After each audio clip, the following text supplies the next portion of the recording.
সকলকে স্বাগত। গরমে নাজেহাল অবস্থা, ছেলেমেয়েরা একদম তৃপ্তি করে খেতে পাচ্ছে না, তা এমন একটা রেসিপি নিয়ে চলে এসেছি যে গরমের উপযুক্ত রেসিপি। চলুন আপনারা দেখবেন। দেখুন বন্ধুরা, এখানে জ্যান্ত জ্যান্ত বাটা মাছ আমি ধুয়ে কেটে বেছে রেখেছি।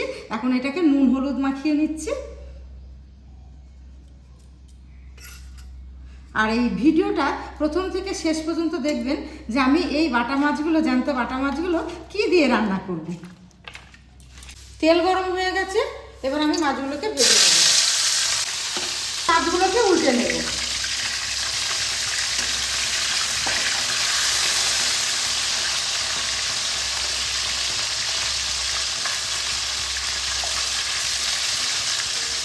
মাছগুলো ভাজা হয়ে গেছে, এবার আমি তুলে নিচ্ছি।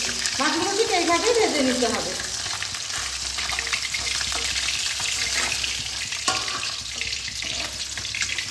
এইভাবে বাকি মাছগুলো আমি ভেজে নেব। মাছগুলো সব ভাজা হয়ে গেছে, এবার আমি তুলে নিচ্ছি।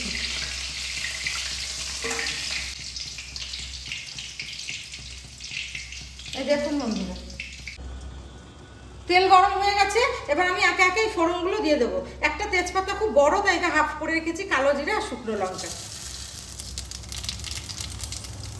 এটাকে ভালোভাবে নাড়াচাড়া করে নেব।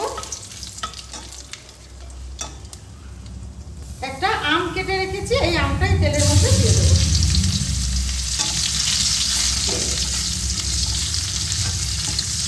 ভালোভাবে নাড়াচাড়া করে নেওয়ার পর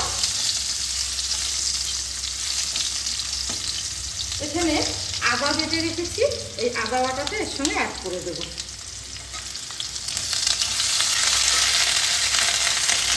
আদাটা যাতে না ছিটকায় সেজন্য আমি সামান্য জল দিয়ে দিচ্ছি।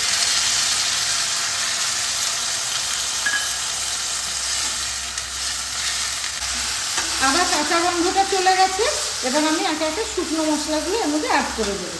প্রথমে দিচ্ছি 1 চামচ ধনে গুঁড়ো, হাফ চামচ হলুদ আর স্বাদ মতো লবণ। খুব কম মশলা, এটাকে আমি রান্না করব। এখানে মশলা কষানো হয়ে গেছে। এখানে আমি হাফ চামচ সাদা সর্ষে, হাফ চামচ কালো সর্ষে আর 2টো কাঁচা লঙ্কা পেকে গেছে, তাই এটা লাল লাল হয়েছে, এটা আমি এর সঙ্গে অ্যাড করে দিচ্ছি। ভালোভাবে মিশিয়ে নেব এই আমের সঙ্গে। যেহেতু টক, সেহেতু সর্ষে বাটাটা আমাকে দিতেই হবে। সর্ষে বাটাটা এই মশলাগুলোর সঙ্গে ভালোভাবে মিশে গেছে। আমি পাশে গরম জল করতে দিয়েছি, এর মধ্যে দিয়ে দেব।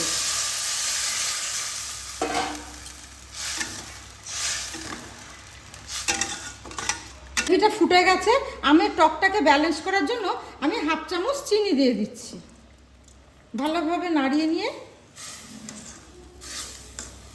এখানে যে ভেজে রাখা মাছগুলো এর মধ্যে অ্যাড করে দেব।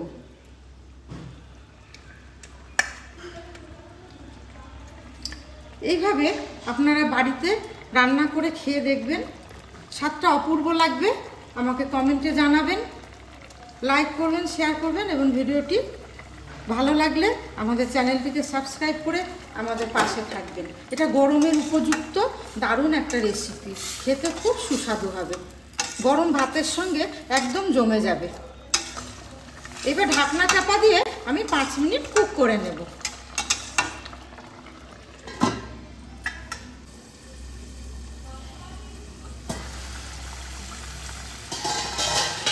কাঁচা আম দিয়ে জ্যান্ত বাটা মাছের তরকারি একদম রেডি।